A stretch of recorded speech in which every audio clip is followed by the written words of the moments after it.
Hello and welcome to my channel, Rhino here. Today, I'm looking at former cold case detective with a personal timeline that would confuse the Dr. J. Warner Wallace. Wibbly wobbly, timey-wimey. This video is called How to Examine the Claims of Christianity. Now, before we begin, let's all go through a little exercise together. There are a few recurring comments I get whenever I respond to Wallace, and often they're related to well-known, shall we say, foibles regarding Wallace that aren't necessarily relevant to what I'm covering, so I generally don't bring them up. So let's all get that out of our system now, go down to the comment section and post, if his approach to cold cases is the same as his approach to Christianity, everyone he's ever convicted needs a retrial. Go ahead, I'll wait. I'll wait as long as you like thanks to the pause button, but yeah, this should have been enough time, so done? Good. Now go back down and post, he wasn't even a cold case detective until several years after he became a Christian. Got that one? Okay, good. Now go back down and post whatever other thing you would post on any other Wallace video. And now that everyone has engaged with my blatant engagement bait, gotcha, on to the video!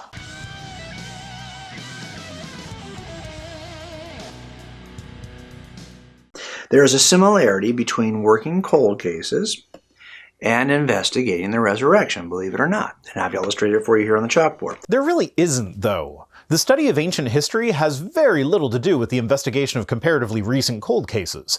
Ancient history is all about piecing together a narrative of what probably happened based on whatever documents and archaeological evidence has survived to modernity. A cold case is about figuring out who done it for a specific event that happened within living memory. There are superficial similarities if we pretend that reading an ancient document is the same thing as interrogating a living witness, but the similarities never get beyond the superficial, making it look like Wallace is merely using his former job as a cold case detective more as a way of making his books stand out in a crowd of essentially identical material. Sure, you've heard arguments for the historicity of the resurrection based on the idea that the creed in 1 Corinthians 15 is based on eyewitness testimony before, but have you heard a cold case detective tell you that he would have treated the creed as a credible eyewitness testimony in a court of law? Didn't think so. Buy my book! Cold cases are really assembled. They're old. That's why I put a calendar here. Yeah, but there's a big difference between old, but at least one person involved in the original events is still alive, otherwise there'd be no point in wasting resources trying to solve it, and an order of magnitude older than the United States is as a country. The difference here is staggering. It'd be like talking to someone who reached 100 years of age, and then assuming that because you were able to talk to that person, you basically had a conversation with someone from the time when King Ethelred II was King of England during the turn of the first millennium. They are really old in the distant past. I mean, my cases are sometimes 35 years old. And 35 years old is basically the same as 2,000 years old, right? Not only that, they are, for the most part, there are no living eyewitnesses, and I don't have any DNA. If there was a living eyewitness who is still around who could tell me who did it, it wouldn't be a cold case, okay? According to police1.com, in the article 5 Ways to Solve a Cold Case, re-interviewing witnesses is actually fairly key. Point 2 is to recognize relationship changes in the passage of time, explaining that the people's situations may have changed in the intervening years, which might lead a witness who was initially uncooperative to be more likely to want to cooperate later. The example they give is of a former gang member who was interviewed about a shooting. He may not have said anything at the time because of his involvement in the gang, but years later, after leaving the gang, he may be more open to sharing details that he was protecting before. There's also the identification of investigative errors, most of which hinge on following through with witnesses, whether that be a lack of follow-through with certain witnesses because a suspect was established too early on, causing a focus on the wrong people, or an incomplete canvass with officers not talking to all of the neighbors, or the dropping of a potentially important witness who seemed to be a negative lead early on in the investigation. My point is that a hefty chunk of the ways that this police training organization says that you solve cold cases is through re-interviewing witnesses. Cases are not generally solved by one person saying, "I know who did it." So to pretend that this is the only use a witness could possibly have is more than a touch disingenuous. If I had good forensic evidence, I could have solved this years ago. Not necessarily. You do know that DNA analysis is a relatively new thing in criminal investigations, right? Like, the earliest cold case that Wallace verifiably worked on was in 2007. The first time DNA evidence was introduced into criminal court was in 1986. He said that he worked on cases that were 35 years old, which means that in order for forensic evidence from a 35-year-old crime scene to not be subject to new developments in forensic science, it has to have been a case that he worked sometime since 2021, the 35th anniversary of when DNA was first used as evidence. And that's assuming that DNA analysis was fully developed by 1986 with no new innovations making it easier to use or more accurate, which is just a laughable idea. And while DNA may have been the most drastic innovation in forensic science, it most definitely is not the only one. Though, honestly, unless you want to be even more upset with the workings of the American justice system, best not look too closely at forensic science and just how unscientific it is. My point is that a re-examination of old evidence using new techniques is a fairly basic part of cold case detective work. You don't just assume that a 35-year-old examination was perfectly accurate and not bother to look again.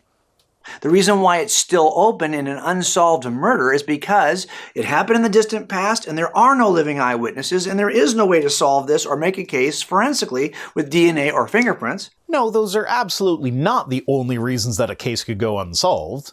In fact, I'd argue that a case that lacks any of those kinds of evidence are in the minority. Going back to the article on solving cold cases from Police 1, item number 1 in solving cold cases was to re-examine the evidence with more modern forensic techniques. That would be a hard thing to accomplish if most cases remained unsolved due to a complete lack of evidence of any kind. Well, that's very similar, if you think about it, to the case for Christianity. Your oversimplifications might superficially resemble the case for Christianity if you squint hard enough, but the reality of the situation is that the study of ancient history isn't even a little bit similar to cold case detective work. There are no interrogation records to examine, there's no physical evidence to reevaluate with improved methods, there are no notes from previous investigators for you to read. At best, we can get the superficial appearance of some of that sort of thing. Like, we could pretend that the author of Luke saying that he compiled his story from the research he did into the story is the direct equivalent of a lead investigator's notes on a murder investigation, but he doesn't actually tell us where he got his information from, so we have no way of verifying any of it. And since a good chunk of his writing is word-for-word copied from the Book of Mark, which even the most hardcore of evangelical scholars will acknowledge was not an eyewitness account, the best we have here is an anonymous story at least 3 times removed from the events. I mean, I guess you could say twice removed if you think that Mark was actually writing down the teachings of Peter in Rome, as church tradition says was happening, but that tradition is itself rather dubious, to say the least. It seems to originate with Papias, who lived in the late 1st century to early 2nd century CE. He wrote of Mark that he was the interpreter of Peter, saying, "Mark, having become the interpreter of Peter, wrote down accurately everything that he remembered, without, however, recording in order what was either said or done by Christ. For neither did he hear the Lord, nor did he follow him, but afterwards, as I said, attended Peter, who adapted his instructions to the needs of his hearers, but had no design in giving a connected account of the Lord's oracles. So then Mark made no mistake, while he thus wrote down some things as he remembered them, for he made it his one care to not omit anything that he heard or to set down any false statement therein." So according to Papias, the Gospel of Mark was written to be a comprehensive and detailed account of Jesus' ministry, out of order certainly, but exhaustive.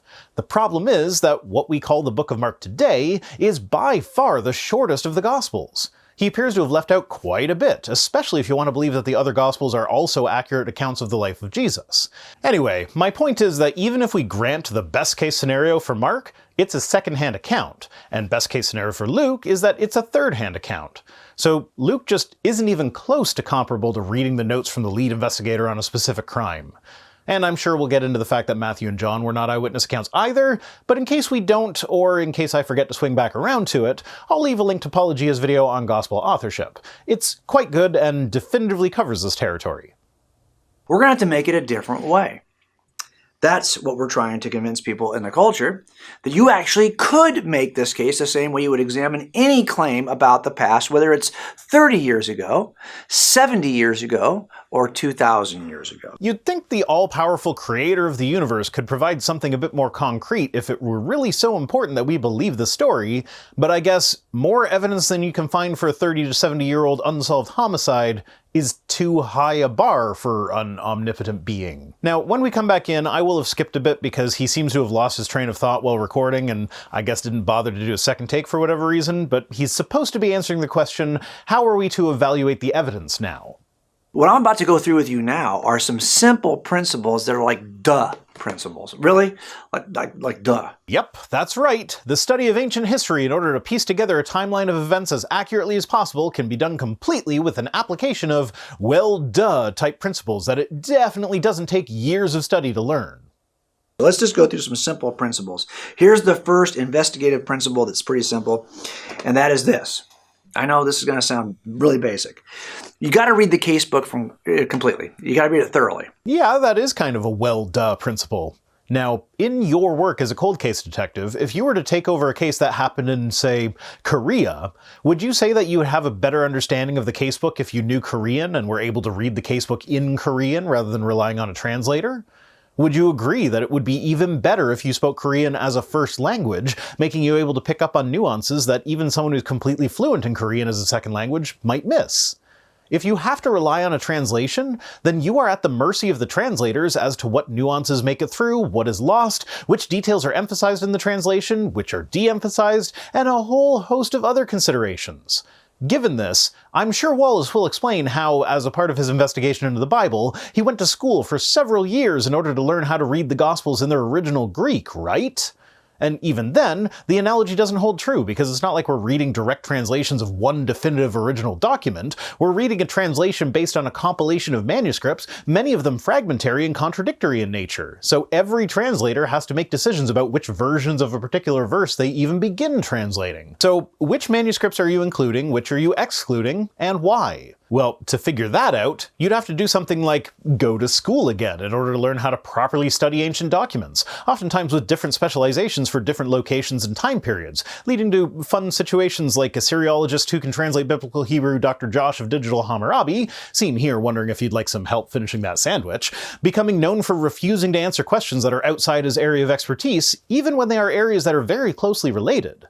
Hell, even when it's in his area of expertise, I've had him help me with the meanings of Hebrew words in the past, and always, 100% of the time, he takes way longer getting back to me than I expected, because instead of just saying what the word means, he'll do a deep dive into all the examples we have of that word being used so that he can figure out what potential differences in meaning it can have depending on what context it's used in.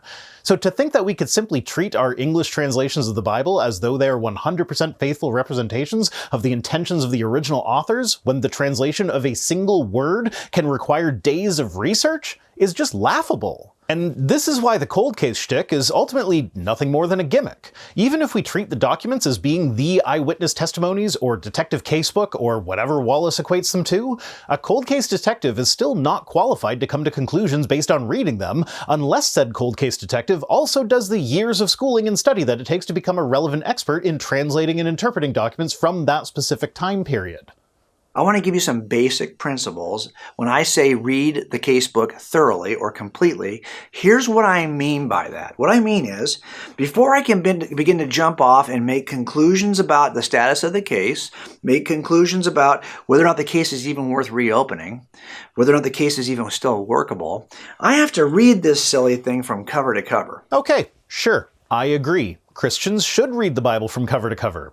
If they actually pay attention to it, it'll likely turn them into atheists, or at least agnostics. Also, I gotta read it even though a lot of these reports are difficult to read. I don't mean just difficult because they're not copied well. I mean that they are sometimes highly scientific reports. Some of them are coroner's reports with language and terminology that I have to kind of learn in order to read the report. So some are difficult. Yeah.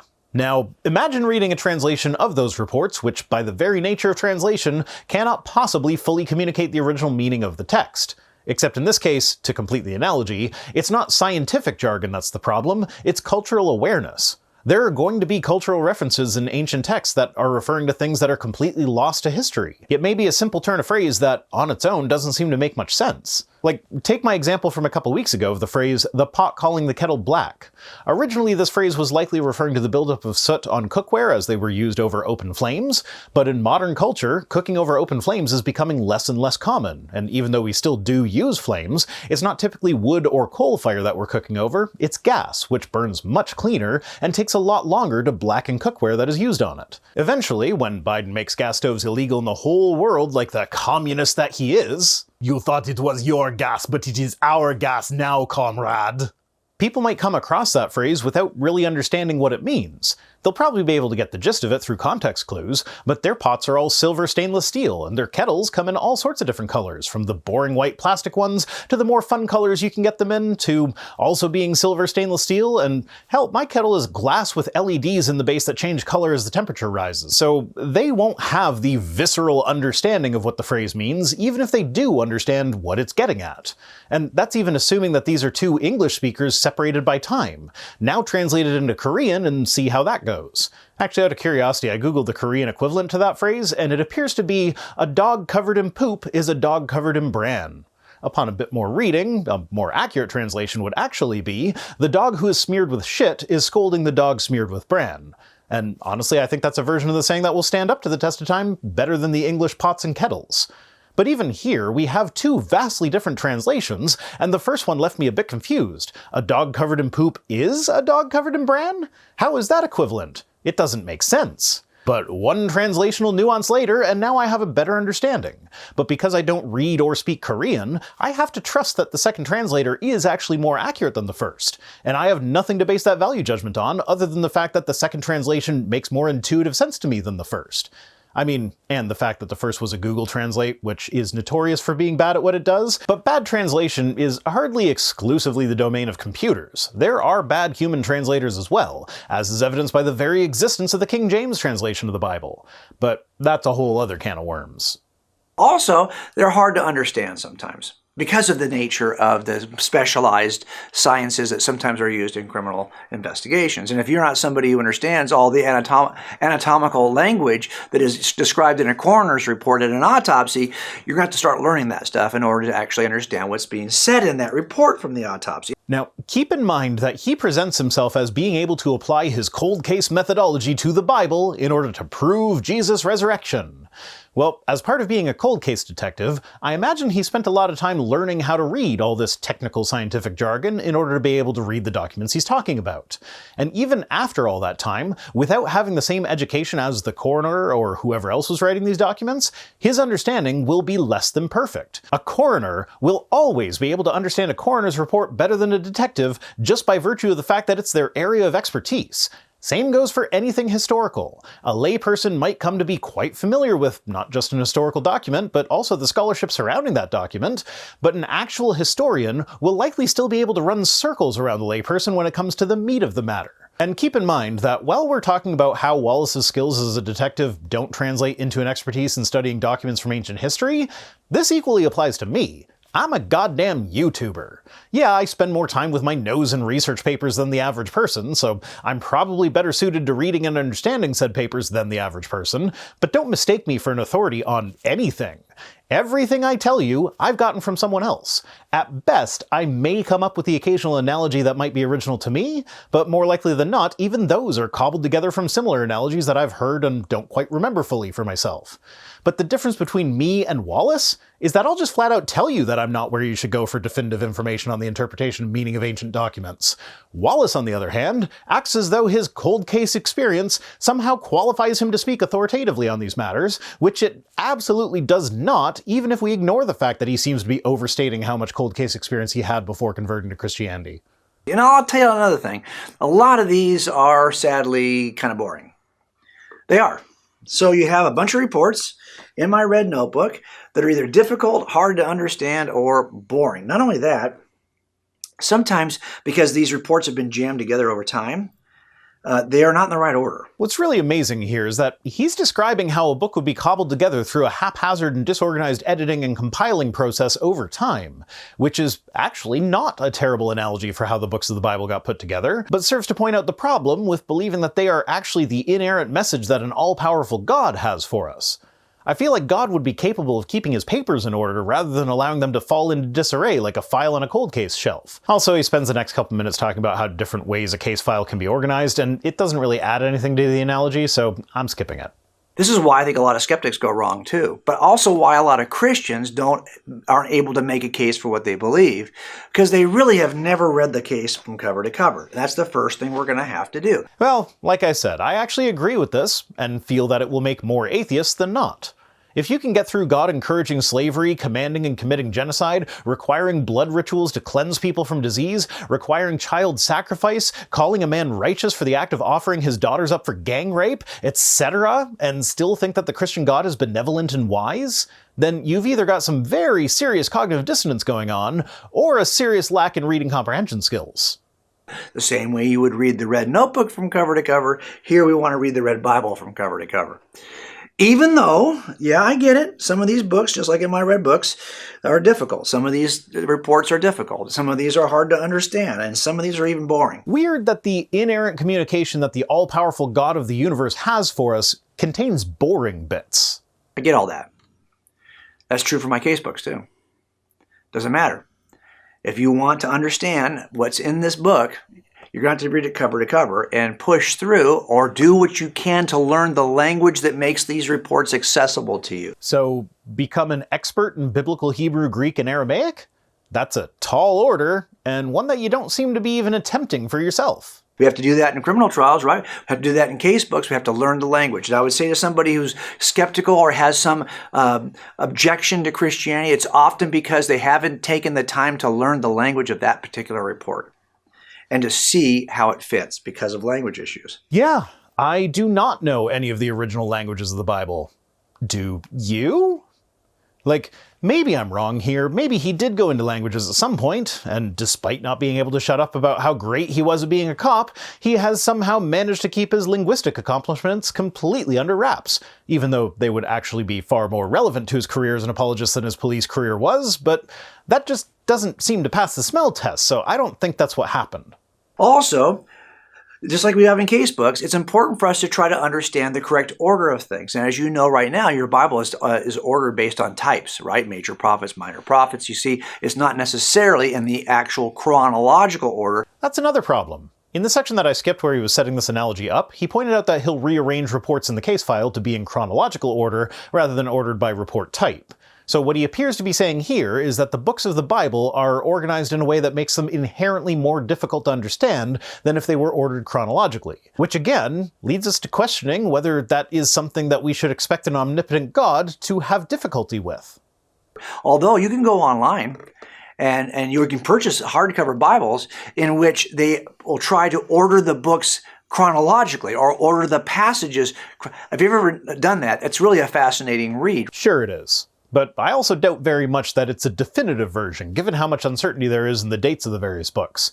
And there's also the question of whether we're talking chronological order in the sense that the events depicted are rearranged to be in chronological order, or if the books are arranged in the order in which they were written, because those are not the same thing. It's worth doing at least once. But here's another thing. We have to resist the temptation to read any report in isolation. I agree. Don't take verses out of context. And don't let apologists get away with it either. As I discussed when responding to Mike Winger a couple weeks ago, apologists are quite fond of using just enough context to make it look like whatever problematic passage they're talking about is less bad than it is, while ignoring the rest of the context that makes it clear that it's actually worse than it appears to be in isolation. A friend of mine, Greg Kokel, has become like a brother, like a true brother to me. This is a guy who wrote up, he always says never read a Bible verse.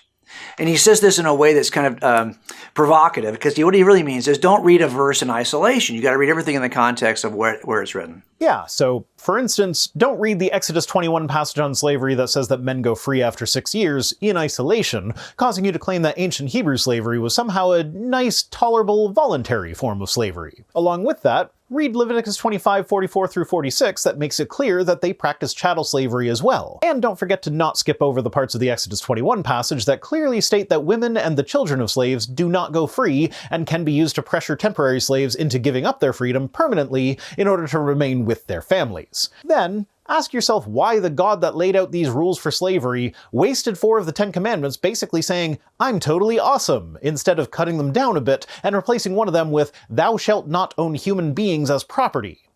Kinda makes you wonder, doesn't it? Same thing is true with our casebooks. You can't read one report in isolation. You come to false conclusions. So I always offer this kind of an illustration. This is an illustration from Forensic Faith on the chalkboard here. Here's a verse taken out of context from Psalm 56. And you can see this young lady who says, "Be merciful to me, O God, for men hotly pursue me." Well, this is clearly a verse taken out of context, because the context of the verse tells us that it's really David talking, saying, "Be merciful to me, O God, for men hotly pursue me all day long. They press their attack. My slanderers pursue me all day long. Many are attacking me in their pride. When I'm afraid, I will trust in you." What a weird fucking example. Why would you not at least use a verse that people actually do take out of context sometimes? Surely it can't be that hard to find one. Unless what I'm mused about during the Mike Winger video is happening here too. Rather than actually providing specific context that makes some specific difficult Bible verses better, apologists would rather just leave Christians with the impression that should they come across a difficult passage, or should a skeptic present them with a difficult passage, they can just rest assured in the knowledge that there is context that makes it better, even if they don't know what that context is. So they can just accuse the skeptic of taking that verse out of context and go on their merry way, content in the knowledge that they totally owned that person just like Wallace said they would. So I just want you to apply the same simple doubt. I say this also because those people who are skeptical of our beliefs often haven't applied this simple investigative principle: read the casebook thoroughly. Yep, see? There it is. Don't worry about actually learning context. If a skeptic points out a problematic verse, just be happy knowing that there is context that they're missing, even if you don't know what it is. That's it for this one. Today's comment of the day comes to us from Phil W6056, who says, "I never understood why the Old Testament is so important for evangelicals. Isn't the normal story that Jesus was sent because the Old Testament was flawed and he had to correct the record and steer the people into a better direction?"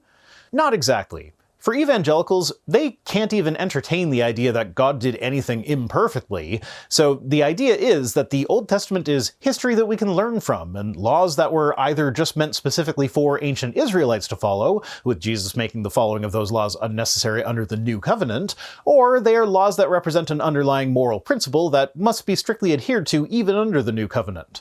Which ones are which? Well, I mean, obviously the ones that would make life inconvenient are the ones they don't need to follow anymore, and the ones that promote the hatred of people that evangelicals don't like are the ones that represent an underlying moral principle. And if it seems like that doesn't really make sense to you, then congratulations, your brain's working. It doesn't make sense. Thanks for watching. I'll be back next Friday with more, but if you need to get your Rhino fix in before then, I live stream with Cirrus every Wednesday, 8:30 Eastern on my other channel, The Watering Hole. Thanks to Tim Robertson for being my Patreon and sponsorships manager, Piper for being my editor, and special thanks as always to my patrons, who are the legend from ancient history that can be solved by the cold case detective that is my channel. If you'd like to ignore the expertise that historians bring to the study of history, you can join us on Patreon for as little as $1 per week over at patreon.com/ViceRhino, or by supporting the channel in one of the other methods that can be found at links.vicerhino.com, which is also where you'll find links to my other projects. If for whatever reason you want to send me stuff, my P.O. Box address is in the description. See you next time!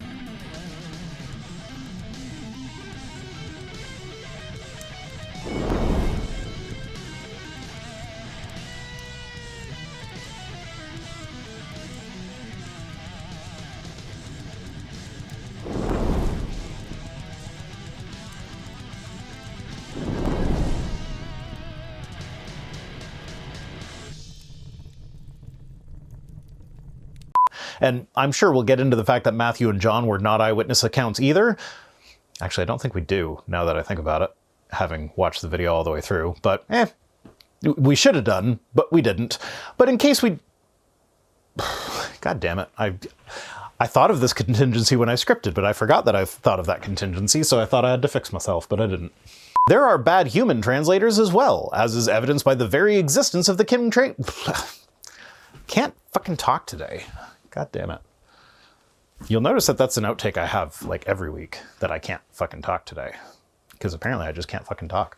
Actually be far more relevant in his career as an Breathe. Gotta breathe. Can't do it in one breath. Gotta breathe while I'm talking.